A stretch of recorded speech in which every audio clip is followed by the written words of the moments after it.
the past few days, something truly surprising happened in the sky over Jerusalem, and people still can't stop talking about it. It all began one evening when the sun had gone down and the old city was covered in the soft darkness of night. The streets were quiet and the sky looked like it always did, until suddenly something strange appeared high above the city. It wasn't lightning or a plane or anything people could easily explain. It was something that made people stop what they were doing and stare. Some felt amazed, others felt a little scared, and many just stood still, not sure if what they were seeing was real. The air felt different too, almost like it was waiting for something, and people could sense that this wasn't just another normal night. We would truly love to hear what you think. And have you ever seen or felt something you couldn't explain? Something that made you stop and wonder? Your thoughts, your story, or even just a simple comment can mean so much. It helps us feel connected and reminds us that we're not alone in asking big questions. If this story touched your heart, made you think, or even left you feeling curious or unsure, please take a moment to share with us in the comments below. Every like, every share, and every kind word helps this community grow stronger. Your support means more than words can say. Jerusalem. Something very strange and heavy seemed to fill the air, like the whole city was holding its breath and waiting for something no one could explain. People could feel that something was different, something unusual, as if the air itself was warning them. Then, without much warning, a distant sound came floating through the streets, a deep, haunting trumpet blast that echoed across the old stones and alleys of the ancient city. It wasn't just a normal sound. It gave people goosebumps and made them stop whatever they were doing.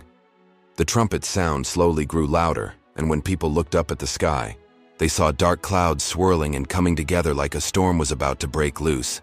But this wasn't just a regular storm. The clouds looked like they were gathering for something much scarier, like the beginning of something very serious. As people watched, strange shapes began to appear in the sky.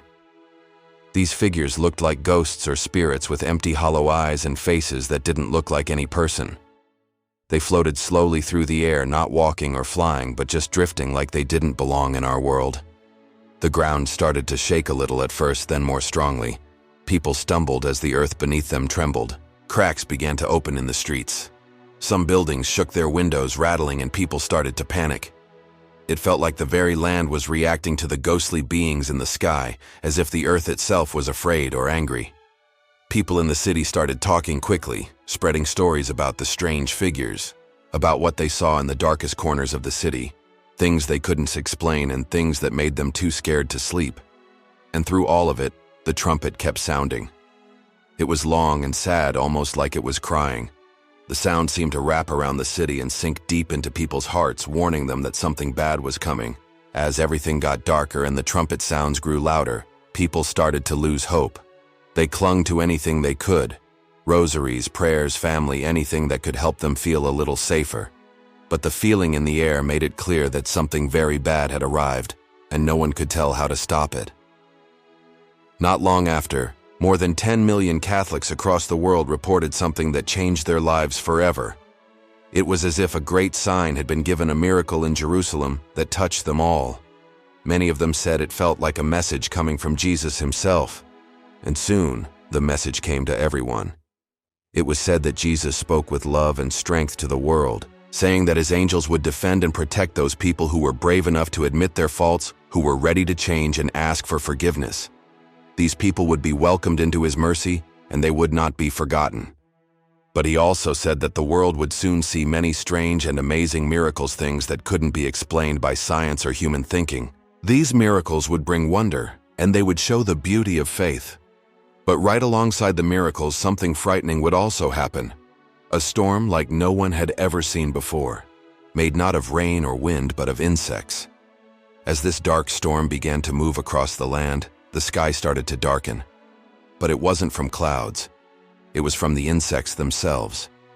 There were so many that they blocked the sunlight, turning day into night.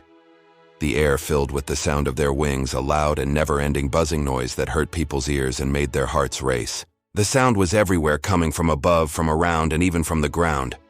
When the insects landed, it was like the ground itself was moving. There were thousands, millions of locusts, beetles, and other bugs crawling and flying everywhere.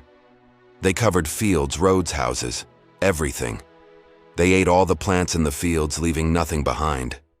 Trees were stripped bare, and even the gardens people had cared for were destroyed in minutes. Nothing seemed safe. People tried to close all their windows and doors, but the insects found ways to get inside through the smallest cracks. Inside homes, they crawled on walls, floors, and even people's clothes. Families gathered in fear, trying to protect their children, praying and crying together. The insects didn't stop. They kept coming, and the damage they left behind was terrible. People worried about how they would eat with their crops gone and food supplies running low. It wasn't just the land that was hurt, it was people's hearts and minds. Many felt helpless and scared, wondering why this was happening and what it meant for the future. But even during this frightening time, there were still miracles. There were moments when something beautiful happened, something that gave people hope. Some people saw lights or figures that comforted them. Some saw signs that reminded them God had not forgotten them. These little miracles helped people remember that even when things are dark, there is still light. The terrible storm showed people how small and weak they can feel when nature turns against them. But the miracles reminded them that they are never truly alone. As the days passed, people everywhere paid attention to what was happening. Some were afraid, some were amazed, and many were both.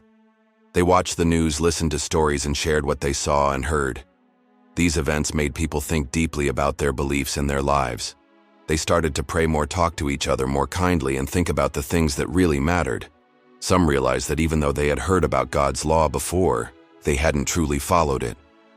Others had lived their lives without care, thinking they had all the time in the world. But now they understood that life could change in an instant. And so, through miracles and through fear, people began to wake up. They prayed, they hoped, and they remembered that they are not in control of everything. In the middle of darkness and mystery, they looked for light. And even though they didn't have all the answers, they knew one thing for sure. They needed to keep praying every day and stay close to the one who watches over them.